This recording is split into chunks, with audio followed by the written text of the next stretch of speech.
రాత్రిలో ఎక్కువైపోతుంది ఇవాళ. నేను రాత్రి అయితే తెల్లవారు బతుకుంటానా లేదా అన్నట్టు అయిపోయింది.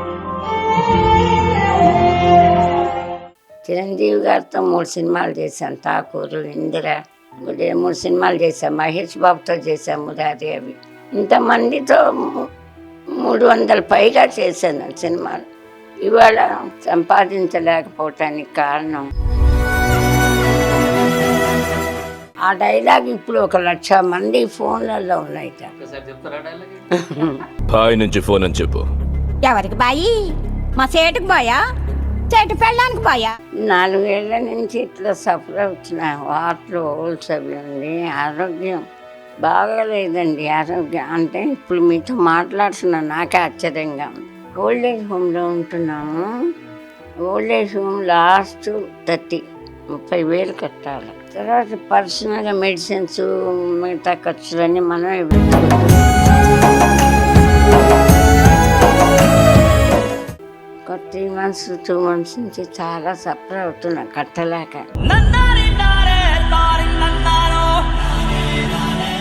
ఎవరిని ఇంకా అడిగి ఎందుకు బ్రతకటం అని సూసైడ్ చేసుకుందాం అనే నిర్ణయం.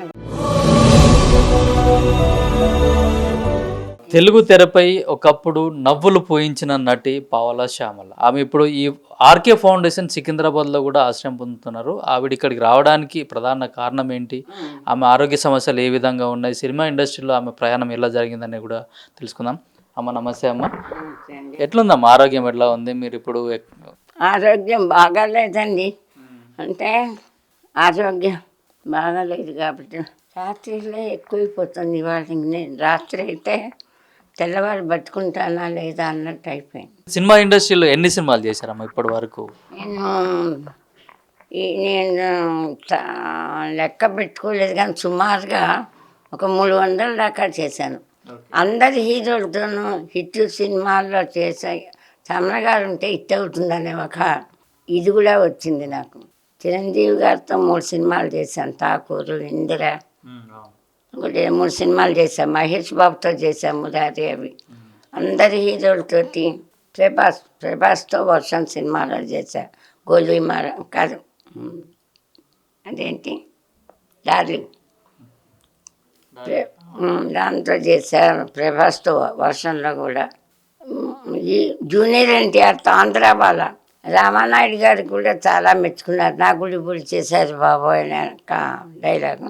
అది జూనియర్ ఎన్టీఆర్ గారితో అల్లరి రాముడు. అందరి హీరోలతో 4-5 సినిమాలు చేశారు. అందరూ డైరెక్టర్లు, ప్రొడ్యూసర్లు అందరూ నన్ను చాలా పెద్ద ఆర్టిస్ట్ని చూసినట్టే చూశారు. నేను నాటక రంగం నుంచి వచ్చిన అందరూ నన్ను చాలా గౌరవంగా చూశారు. బాగా ఇంతమందితో 300 పైగా చేశాను సినిమాలు. 55 సంవత్సరాలు నేను నాటక రంగంలో 30 ఏళ్ళు ఉన్నాను. 2500 సార్లు ఉత్తమ నటిగా వచ్చాను, స్టేజ్ ఆర్టిస్ట్గా. అక్కడ 30 ఏళ్ళు ఉన్న తర్వాత ఇక్కడ మొత్తం 55 సంవత్సరాల ఆర్టిస్ట్గా లైఫ్ గడిపాను. ఇవాళ సంపాదించలేకపోవటానికి కారణం రంగస్థల నటిగా 30 సంవత్సరాల జీవితం గడిపాను. అక్కడ అవార్డులు తప్ప అపార్ట్మెంట్లు కట్టుకునే ఛాన్స్ ఉన్నది. నాటక రంగంలో బతకడమే కష్టం. సినిమా రంగానికి వచ్చేటప్పటికే నాకు కొంచెం ఏజ్ అయ్యి మాస్ క్యారెక్టర్లే. ఈ జీవితంలో నల్లగా 4 అడుగులు ఉండాలి. ఏ ఆడవాళ్ళైనా డబ్బు సంపాదించాలంటే అందంగా ఉండాలి, వెనకాల మనకి ఆస్తి ఉండాలి, అండదండలు ఉండాలి. వాళ్ళు ఏ రంగంలో అయినా పైకి వస్తారని నేను అనుకుంటాను. అవేమీ లేని వాళ్ళు ఈ మాత్రం పేరు సంపాదించుకొని ఒక అడ్రస్ సంపాదించుకుంటమే గొప్ప. ఇంకా డబ్బేం సంపాదించగలుగుతాం. నాకు చేత కాలేదు, డబ్బు సంపాదించటం చేత కాలేదు. మేము బ్రాహ్మిన్స్. నాటక రంగంలో ఒక 30 సంవత్సరాలు ఉండి పేరు 50 సార్లు సన్మానం చేశారు నాకు.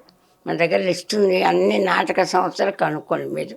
ఒక రకమైన అప్పుడు ఎట్లా ఉంటామంటే మన బయటికి రాసి అమ్మ మేడం నమస్తే అండి, నమస్తే మీ నాటకం ఇలా గౌరవంగా బయటికి వస్తే మర్యాదగా ఎంతో గౌరవంగా పొందటానికి అలవాటు పడిపోయిన మూలన సినిమా రంగానికి వచ్చి సార్ అంటూ ఉండటం నాకు చేతకాలే. నిజం చెప్పాలంటే అదే. అలాగే మనకు అండదండ లేక అయినా కూడా మీరు చాలా పెద్ద పెద్ద హీరోలతో కూడా పనిచేశారు. మీరు చెప్పే డైలాగ్ కూడా ఇప్పుడు చాలా మంది పిల్లలు కూడా పలుకుతున్నారు. అదే గోలీమార్ డైలాగ్ మాత్రం అసలు పూరి జగన్నాథ్ గారు ఇక్కడ లేరు. ఆయన రాసిన డైలాగే, కానీ నేను కొంత ఇచ్చేసుకున్నాను. ఆ డైలాగ్ ఇప్పుడు 1,00,000 మంది ఫోన్లలో ఉన్నాయి. ఒకసారి చెప్తారా డైలాగ్? న్యాయంగా ఉందా మీకు చెప్పమంటే ఇంత వణుకుతున్నాను. మీరు చెప్ప మీరు ఎట్లా మీకు ఎంత గుర్తుందో మీరు చెప్పండి అసలు. పర్లేదండి. మీరు ఒకటి చెప్తారు కదా, మీరు ఎవరికి బాయి, నాకు బాయా, మా సారుకు బాయా చెప్తారు. ఇప్పుడు నేర్చుకొని ఇప్పుడు అందరూ ఫోన్లో పెట్టుకొని ఎవరి ఫోన్లో చూసినా ఇదే డైలాగ్. ఇప్పుడు నేను చెప్పిన దానికంటే మీరు బాగా చెప్తారు. డైలాగ్ గుర్తుండదు అంటే అంత పాపులర్ అయింది ఆ డైలాగ్. ఆ డైలాగ్ రాసింది పూరి జగన్నాథ్ గారు, చెప్పింది పావలా శ్యామల. ప్రేక్షకులు జనాలు మీరు బాగా చెబుతున్నారు, మర్చిపోకుండా. అవునా కదా? ఏం డైలాగ్ ఒకసారి చెప్పండి. చెప్పమంటే మీరు చెప్పండి. ఒక మాట చెప్పిన కిరణ్ గారు, ఆర్టిస్ట్, నిజమైన ఆర్టిస్టులు అంత అల్ప సంతోషులు ఇంకోళ్ళు ఉండరు. ఇప్పుడు మీరు బాగా చెప్పారు. ఆ డైలాగ్ చెప్పారంటే నేను ప్రిపేర్ అయిపోతున్నాను చెప్పలేను. ఓహో నన్ను చెప్పమన్నారని. అంత అల్ప సంతోషం అనమాట. ఎప్పటిదాకా నీరసంగా ఉందన్న ఇంకొంచెం మాట్లాడాలి. అంతా మాట్లాడాక తర్వాత చూద్దాంలేండి. మీరు అడిగారు కాబట్టి మా అమ్మాయి అంటుంది, ఎందుకమ్మా ఎమోషన్ అవుతావు అంటుంది. అది ఆర్టిస్టులకి అలా మనని ఎవరైనా అమ్మ బాగా చెప్పారు చెప్పండి అంటే ఇంకా మీరు అడిగే పద్ధతిని బట్టి వచ్చేస్తుంది మూలు. అవునా? సరే, మీరు మన ఇంటర్వ్యూ కానీ నేను చూస్తాను. నేను కొంచెం ఆ డైలాగ్ గుర్తులేదు, గుర్తు తెచ్చుకొని చెప్తాను తప్పకుండా. మీకు కుటుంబ సభ్యులు ఎంతమంది ఉన్నారు? అంటే ఒక పాప లేదండి, మా అమ్మాయి నేనే. అందుకో మా అమ్మాయి. ఎవరు కుటుంబ సభ్యులు అంటే ఎవరు లేరు. మా వారు ఐ స్పెషలిస్టు. చిన్న పాప 6 నెలలు 5 నెలలప్పుడే పోయారు. మేము బ్రాహ్మణ్స్ అవటాన మా వాళ్ళందరూ నాటకాలు వేయటం, సినిమాలు వేయటం తప్పు అనే కుటుంబంలో నుంచి వచ్చాం. అంచేత అందరూ దూరంగా ఉన్నారు, ఎవరు లేరు. మా పాప నేను ఇద్దరమే ఉంటున్నామండి, ఎవరు లేరు. ప్రాపర్ ఎక్కడండి అసలు? మీ స్వస్థలం ఎక్కడ? గుంటూరు దగ్గర అమరావతి. అక్కడే మా నాన్నగారు వాళ్ళందరూ ఉన్నారు. తర్వాత నేను వైజాగ్లో మా సిస్టర్ ఉన్నారు, అక్కడికి వచ్చాను. బ్రాహ్మణ్స్ నాటకాలు, సినిమాలు అంటే వాళ్ళు కనుక మా వాళ్ళు అక్క దగ్గరికి వచ్చి ఉంటూ, అక్కడ కె వెంకటేశ్వరరావు గారు అని ఒక ఆయన ఉండేవారు. ఏడుస్తూ ఉంటే పాపను పెట్టుకొని కొంచెం ఆవిడ మనసు డైవర్ట్ అవుతుంది. నా దగ్గర లేడీ ఆర్టిస్టులు ఎవరు లేరమ్మా, ఇక్కడ నేను నాటకాలు వేస్తాను అన్నారు. మా నాన్నగారు ఉన్నప్పుడు నేను కొంచెం వ్యాసాలు అవి రాసేదాన్ని. వాణి అనే ఒక పత్రిక ఉండేది, రేడియో నాటకాలు రాశాను కొన్ని. ఆ పేరు మీద ఇక్కడ నాటక రంగంలో చిన్న క్యారెక్టర్ చేయమంటే వేసాను. అదే సూపర్ హిట్ అయింది బాగా. ఇంకా అప్పటి నుంచి నాటకాలు వేస్తూ అట్లా నాటక రంగంలోకి వచ్చి నాటకాల్లో పేరు వచ్చిన తర్వాత ఫస్ట్ నాటకమే ప్రొడక్షన్ వచ్చింది. ఫస్ట్ నాటకమే ఉత్తమ నటిగా.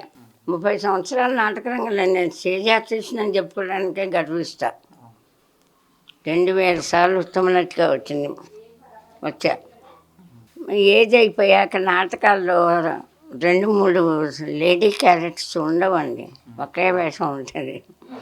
ఇంకా అప్పుడు సుమన్ గారు పిలిపించారండి, ఈటీవీ సుమన్ గారు ఒక సీరియల్లో నటించాలని పిలిచారు.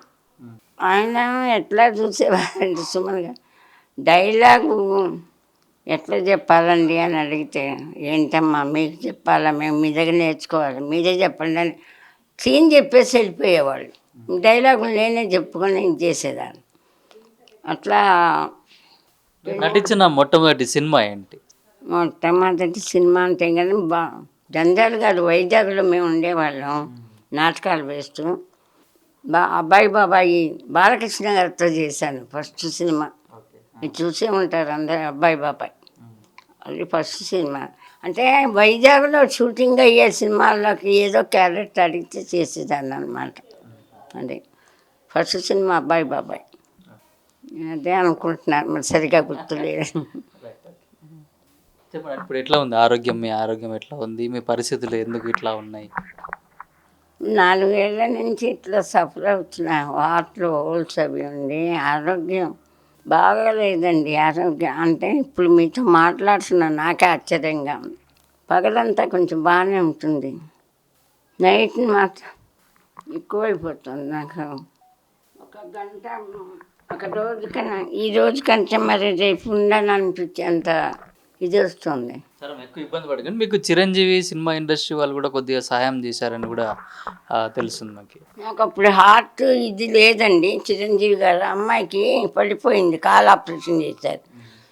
చిరంజీవి గారికి ఎవరో చెప్పారట, హెల్త్ బాగాలేదు పాపం వాళ్ళ అమ్మాయికి ఇలా ఉంది. వాళ్ళ అమ్మాయిని పంపించి 2 lakhs ఇచ్చారు. తర్వాత నేను మా మూవీ అసోసియేషన్లో మెంబర్ని కాదని తెలిసి చిరంజీవి గారు వెంటనే 1 lakh పంపించి మెంబర్షిప్ చేర్పించారు.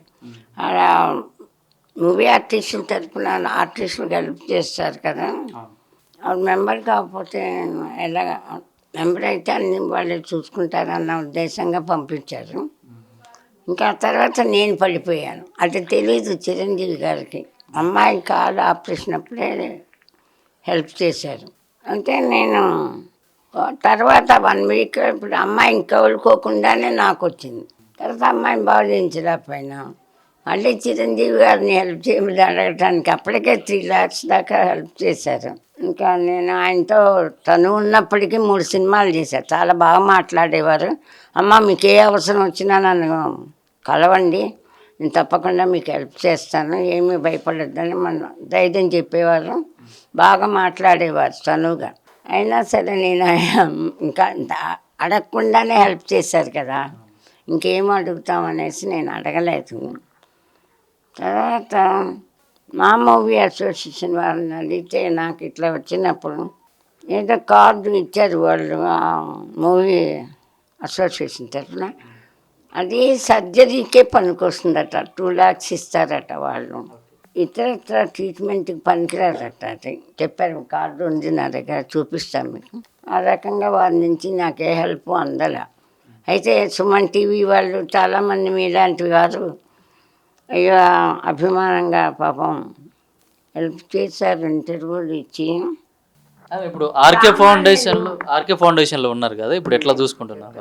సామాన్యులు అయ్యో శ్యామల గారు ఇట్లా ఇబ్బందుల్లో ఉన్నారని పాపం నాకు ఏదో వాళ్ళ తోచి సహాయం అందరూ 10,000, 50,000, 20,000 అట్లా హెల్ప్ చేయబట్టే ఇప్పటిదాకా నేను ట్రీట్మెంట్ చేయించుకొని బతుకున్నాను. సామాన్యులు స్పందించారు కానీ శ్రీమంతులు ఎవరు స్పందించలే. ఇండస్ట్రీ అందరూ గౌరవంగా చూస్తారు కానీ ఎవరు నాకు పెద్దగా హెల్ప్ చేయలే. అమ్మాయి కాలు బాగు చేయించేస్తే నాకు ట్రీట్మెంట్ చేసుకుంటుంటేనే కాస్త ఇలా ఇంతవరకు ఉన్నా. పెద్దలు ఎవరు స్పందించలేదని, వాళ్ళు ట్రీట్మెంట్ లేకే ఇట్లా ఉన్నాను నేను. సరే ట్రీట్మెంట్ చేస్తే మళ్ళీ పిచ్చి మూవీస్ చేస్తానని కూడా ధైర్యం ఉంది. ఒక మూవీ వాళ్ళు అడిగారు, అమ్మ మీరు లేవద్దు నడవద్దు ఏమొద్దు కూర్చొని, రే ఎక్కడ పోతున్న వాళ్ళు చస్తావురా, అలాగే ఇలా డైలాగులు మీరు బాగా చెప్తారు.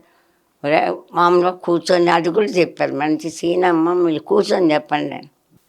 కానీ మాట్లాడే పరిస్థితి లేక నేను చేయలేదు. ఇప్పటిదాకా అభిమానులు మొన్న 2 monthsకి నేను చెప్పకపోతే తప్పు అవుతుందండి. నేను చాలామంది హెల్ప్ చేసింది ఇండస్ట్రీ నుంచి డైరెక్టర్ గారు కొంతమంది చేశారండి, చేయలేదని అనుకోకూడదు, చేశారు. కాకపోతే మరి డైరెక్టర్ గారు ఆర్కే బహుమతి సినిమా ప్రొడ్యూసర్ గారు చాలామంది కొంత చేశారు. ఎప్పుడు 5 సంవత్సరాల క్రితం. ఇప్పుడు ఎవరు మాట్లాడటలేదు. అందుకే ఆయన ఒక ఛానల్ ఆయన ప్రెస్ మీట్ పెట్టి ఒక్కసారి ఇచ్చేద్దాం. 4-5 నెలల నుంచి చాలా ఎక్కువగా ఉందండి. మళ్ళీ ఇక్కడ ఎట్లా చూసుకుంటారు మీరు? ఆర్కే ఫౌండేషన్లో మీరు జాయిన్ అయ్యారు కదా, ఇక్కడ పరిస్థితి ఎట్లా చూసుకుంటారు? బాగా చూసుకుంటున్నారా ఏంటి? ఓల్డ్ ఏజ్ హోమ్లో ఉంటున్నాము. ఓల్డ్ ఏజ్ హోమ్ లాస్ట్ 30,000 కట్టాలి. తర్వాత పర్సనల్గా మెడిసిన్స్ మిగతా ఖర్చులన్నీ మనమే పెట్టుకుంటూ అట్లాగే ఇప్పటి వరకు గడిపాము. ఒక 3 months 2 months నుంచి చాలా సఫర్ అవుతున్నాం కట్టలేక. ఇంకొక హోమ్లో ఉన్నాం. పాపం వాళ్ళు కూడా బాగానే చూశారు, ఎప్పుడు నన్ను డబ్బు ఇబ్బంది పెట్టలే, కొంచెం కొంచెం ఇస్తూ గడిపాను. ఏదో వాళ్ళకు కూడా 2-3 నెలల నుంచి నేను ఓల్డేజ్ హోమ్ రెంట్ కూడా కట్టలేక, రెంట్ కట్టబట్టి ఎవరు చూస్తారు ఈ రోజుల్లో, వాళ్ళు సర్వీస్ చేయలేక, చాలా మెడిసిన్స్ కూడా వాడక చాలా ఇదిలో ఉన్నా. అందుకని ఇంకెవరిని అడగ విసుకొచ్చి ఉంటుంది అందరికీ. విసుగని కాదు, ఎవరు మాట్లాడటమా, సైలెంట్గా ఉన్నారు విని కూడా. ఎవరిని ఇంకా అడిగి ఎందుకు ఈ బ్రతకటం అని సూసైడ్ చేసుకుందాం అనే నిర్ణయానికి, ఒక హోమ్ నుంచి ఇంకా ఇక్కడికి రాకూడదు, చచ్చిపోవాల్సిందే అనుకొని బయటకు వచ్చాము నేను మా అమ్మాయి. కానీ చావటం అంత ఈజీ కదా, నేను ఒక్కదాన్ని కాదు కదా, ఆ బిడ్డ కూడా ఉంది కదా, దాన్ని ఎలా చంపలేక బతకలేక అవమానాలు భరించటం. నేను ఆర్టిస్ట్గా దర్జాగా బతికా. నాటక రంగం కూడా బయటకు వస్తే అమ్మ సావిత్రి గారు, సినిమా ఫీల్డ్కి సావిత్రి గారు, మా నాటక రంగానికి మీరే సావిత్రి గారు అని ఎన్నో. మెడ్రాస్ గోల్డెన్ క్లబ్ వారు 100 సంవత్సరాల నాటక చరిత్రలో ఒక నాటకం పేరే ఇంటి పేరు పెట్టుకున్న ఆర్టిస్ట్ ఎవరు లేదమ్మా. మీరు ఆ పావలాన్ని నాటకలో 100 సార్లు తోనట్టుగా వచ్చాను. అందుకని పావలా శ్యామల అని. సినిమా రంగం పెద్దది కాబట్టి సుత్తివేలు, చౌకర్యానికి వాళ్ళందరికీ పాపులర్గా సినిమా పేరుతో ఉన్నారు. మంది నాటక రంగం అంత పెద్ద ఇది కాదు కదా, కనుక పావలా శ్యామల అంటే ఏంటో అనుకుంటారు చాలామంది. నాటక రంగం తెలిసిన వాళ్ళు అనుకుంటారు. నాటక రంగం నుంచి వచ్చిన సినిమా ఫీల్డ్లో అందరూ నన్ను హీరోయిన్ని చూసినట్టే చాలా రెస్పెక్ట్గా, గౌరవంగానే చూసేవాళ్ళు. దానికి అలవాటు పడిపోయినాం. 55 సంవత్సరాలు ఆర్టిస్ట్గా బతికాము. అలా ఇలా అంటుంటే భరించలేక, ప్రతి చిన్న విషయానికి అడుక్కోలేము, బతకలేక చచ్చిపోతే ఆత్మహత్య అనుకున్నా. అది కూడా అంత ఈజీ, బతకడం ఎంత కష్టమో. ఇప్పుడున్న టెన్లో నేను నిస్సహాయులుగా, నేను నా బిడ్డ నిస్సహాయులుగా అనారోగ్యంతో బాధపడుతూ, అవమానాలు కూడా అనారోగ్యంతో బాధపడటమే కష్టంగా ఉంటాయి, అవమానాలు కూడా భరించడం కష్టంగా ఉంది. ఈ అవమానాలు భరించి ఏమైనా ఇద్దరం చచ్చిపోదాం అనుకొని చాలాసార్లు ప్రయత్నించాం. ఒకసారి ఆడు క్యాబ్ డ్రైవరు రోడ్డు మీద టైం అయిపోయిందని హోమ్ గురించి రోడ్డు మీద దించేసి వెళ్ళిపోయినాడు రాత్రి 10ంటికి. ఒక హాస్పిటల్ బ్యాక్ సైడ్ దించేసిపోతే వాళ్ళని అడిగాను, బాబు కొంచెం క్యాబ్ బుక్ చేసేయండి అంటే వాళ్ళు సైలెంట్గా లోపలికి వెళ్ళి పోలీసులకు ఫోన్ చేశారు. ఏంటి వాళ్ళు వచ్చి చూసి, అమ్మ మేడం మీరా, ఏంటమ్మా ఇలాగ వచ్చారంటే, ఇట్లా హోమ్ ఎత్తుక్కుంటూ వచ్చామండి, క్యాబ్ డ్రైవర్ ఇట్లా దించేసిపోయినాడు, టైం అయిపోయిందని అంటే, వాళ్ళు ఉండండి అమ్మా మాట సైలెంట్గా వచ్చి ఆర్కే ఈ ఫౌండేషన్ వాళ్ళకి తెలుసు, అక్కడికి వచ్చి వారితో మాట్లాడి నన్ను తీసుకొచ్చి ఇక్కడ దించేసి వెళ్ళిపోయినాడు. డాక్టర్ గారు పాపం, అమ్మ మీరేం డబ్బులు ఇవ్వక్కర్లేదు, నాకు ఇక్కడ ఉండండి అమ్మా, మీకేం పర్వాలేదు అని చెప్పారు.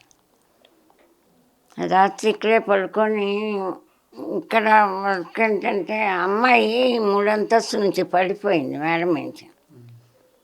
సౌండ్లు పడరు అమ్మాయికి, తల ఇది. నేను కూడా 3 హోల్స్ ఉన్నాయి నాకు, భగవంతుడు బతికించాడు. ఇంకా అది తక్కువ మీ సౌండ్కి గుండెలో కొట్టినట్టు అనిపిస్తుంది, భరించలేను సౌండ్లు, ఇద్దరికీ పడవు.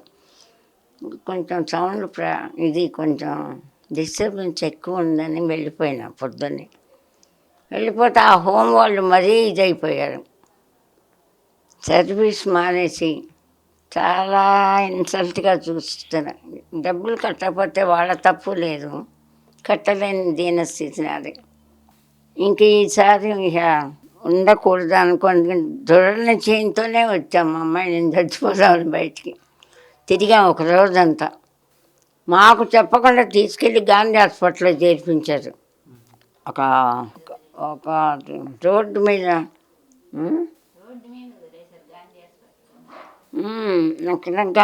మాతో చెప్పాలి కదా, తీసుకెళ్ళి ఇక్కడ జాయిన్ చేస్తే వాళ్ళు రోడ్డు మీదే ఉంచేసారు. కానీ అవంతా చెప్పలేనులేండి.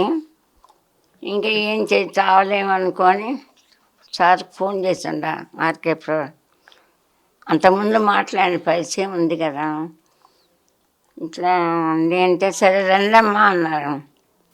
వచ్చాక నేను చెప్పి అయినా చాలా అవాళ్ళు ఒకరోజు ఉన్నాం కాబట్టి నాకు సరిగ్గా తెలియదు వారి గురించి. మళ్ళీ వచ్చినప్పుడు ఆయన ఇట్లా నా స్థితి మా పరిస్థితి అంతా చెప్పాక చాలా బాధపడ్డారు ఆయన. అమ్మ మీరు అలాంటి పనులు ఏం చెయ్యొద్దు, డబ్బులు ఇవ్వకపోయినా సరే ఏం చేయాలి, మీ దగ్గర ఉన్నప్పుడే ఏదన్నా ఇస్తే డొనేషన్ కింద ప్రొడక్షన్ ఫౌండేషన్కి ఇవ్వండి, లేకపోతే లేదు. మీరేం ఆత్మహత్య ప్రయత్నాలు చెయ్యొద్దమ్మా, మేము ఉన్నాం, మీకేం పర్వాలేదని పాపం చాలా అభిమానంగా మళ్ళీ బతకాలనే ఆశ కలిగించి ఆయన ఆదుకొని చదువు మించి అమ్మాయిని నన్ను బాగా 10 రోజులైంది వచ్చి. ఆయన కనుక ఆదుకోకపోతే నేను అమ్మాయి నేను ఏదో తాగి చచ్చిపోదాం అనుకొని నిర్ణయించుకొని బయటకు వచ్చాం. ఆయన ఆదుకొని మా అమ్మాయికి నాకు మళ్ళీ ప్రాణభిక్ష పెట్టారు. అలాంటి వాళ్ళు సమాజం గుర్తించి ఇట్లాంటి ఫౌండేషన్ వాళ్ళు నిస్వార్థంగా చేసేవాళ్ళు ఉంటారు. కొంతమంది గొప్పగా చెప్పుకుని ఇంకో చోట అన్నదానం పుణ్యం నెలకోసారి 100 మందికి అన్నదానం చేస్తారట. ఆయన హోంలోనే మేము ఉన్నాం. మా అమ్మాయిని హోంలో ఉన్న వాళ్ళకి తిండి ఉందో లేదో చూడలేదు, కానీ అన్నదానం చేస్తే పుణ్యం వస్తుందండి మీకు అని. అట్లాంటి వాళ్ళు ప్రపంచంలో రకరకాల మీకు తెలియంది ఉంది. అట్లా కాకుండా నిజంగా నిస్వార్థంగా ఈ ఆర్కే ఫౌండేషన్ వారు తరఫున నన్ను అవమానించకుండా చులకన చేస్తే నేను ఎక్కడైనా ఉండనండి.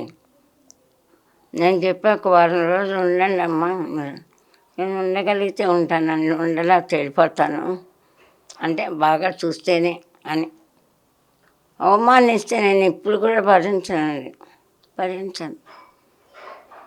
చేత కాదు. ఇంకా ఇన్ని కష్టాలు పడి ఇంత చేసి ఎంతోమందికి చదివించాను నేను పిల్లల్ని, అవన్నీ చెప్పుకోలేం. కానీ ఇప్పుడు అవమానాన్ని భరించలేను. ఆయన నా బిడ్డ కూడా భరించలేదు. ఆర్కే ఫౌండేషన్ వారు నన్ను ఏమీ ఇంతవరకు చులకన చేయకుండా, గతి లేకపోతే మేము కాబట్టి కాపాడాము అనకుండా, ఒక ఆర్టిస్ట్కి ఇచ్చే గౌరవం ఇచ్చి, నిస్సహాయులైన ఒక స్త్రీకి చేసే సహాయం ఎలా మనం చెయ్యాలో సహాయం అనే పట్టుదలగా ఆయన పిలిచి నాకు అదే కనపడింది. వారిలో చులకన చేయకుండా గౌరవం. చాలామందికి ఫ్రీగా చూస్తున్నారట. నన్ను ఆర్టిస్ట్గా గౌరవంగానే అభిమానంగానే చూశారు ఇప్పటి వరకు. అందుకని ఇంకా ఈ వారం 10 రోజుల్లో వారు ఇచ్చిన ధైర్యమే కొంచెం కోలుకున్నా. అంతకుముందు చాలా ఏమాత్రం ఇది కూడా లేదు. ఈ ఫౌండేషన్ ద్వారా నాకు వీళ్ళు తీసే ఇది ధైర్యంగా వచ్చి కొంచెం కోలుకున్నాను. వారు ఇట్లా చాలామందికి చూడాలని, వారిని గుర్తించాలి. నన్ను వారు గుర్తించి గౌరవించినట్టు ఒక ఆర్టిస్టు ఇన్ని సంవత్సరాలు 50 సంవత్సరాలు ఒక ఆర్టిస్ట్గా బతికి ఇవాళ గతి లేక ఆత్మహత్య చేసుకుంటున్నది అని ఇదిగా చూడకుండా ఆయన నన్ను ఎట్లా గౌరవించి ఇచ్చేశారో, గుర్తించారో. ఒక పెద్ద ఆర్టిస్టు ఇవాళ ఎంతోమంది ఆర్టిస్టులు ఎన్నో రకాల కష్టాలు. ఇది ఒక శాపమేమో తెలీదు. ఆర్టిస్టులు నాకంటే పెద్ద ఆర్టిస్టులు మీకు తెలియదు, చివరి దశలో చాలా దీనస్థితిలో చచ్చిపోయిన వాళ్ళు మీకు తెలియకుండా ఉండరు. చాలామంది మన ఇండస్ట్రీలో ఎంతోమంది ఆర్టిస్టులు బాధపడుతున్నారు. శాపమో ఏమో తెలియదు నాకు. ఒక ఆర్టిస్ట్ ఇట్లా కష్టపడటం ఏంటి అని రామకృష్ణ గారు ఆలోచించి ఆవిడకి మనం తప్పకుండా చేయూత ఇవ్వాలా, వాళ్ళ ప్రాణం కాపాడాలని నన్ను చేరదీశారని నాకు అర్థమవుతోంది ఇప్పుడిప్పుడు. అది కూడా చెప్పా, ఉండగలిగితే ఉంటానని. మీరు చూసారని అవమానిస్తే మాత్రం ఉండని వెళ్ళిపోతాను అని చెప్పేశారు. ఇప్పుడు నన్ను ఆయన ఎలా గుర్తించి గౌరవించి చేరదీశారో, ఆయన చేసే ఒక మంచి పనులను నిస్సహాయాన్ని కాపాడి ఇట్లా చేస్తున్నారు, ఫలానా ఫౌండేషన్ మంచి ఇదిగా ఉంది అని అందరూ గుర్తించి వారికి ఇచ్చేయాలని నేను మనసారా కోరుకుంటున్నాను. నవ్వించే నవ్వుల వెనుక కూడా ఎంత బాధ ఉంటుందో మనం పావల శ్యామల గారిని చూసి తెలుసుకోవచ్చు. ఈమెకు పావల శ్యామల గారు కనుక మీరు సాయం చేయాలనుకుంటే కింద ఇచ్చే నంబర్కు మీరు కాల్ చేయొచ్చు, అట్లాగే మన సాయం కూడా చేయవచ్చు. కెమెరామెన్ కిరణ్తో కిరణ్ కుమార్, పల్లవి టీవీ, హైదరాబాద్.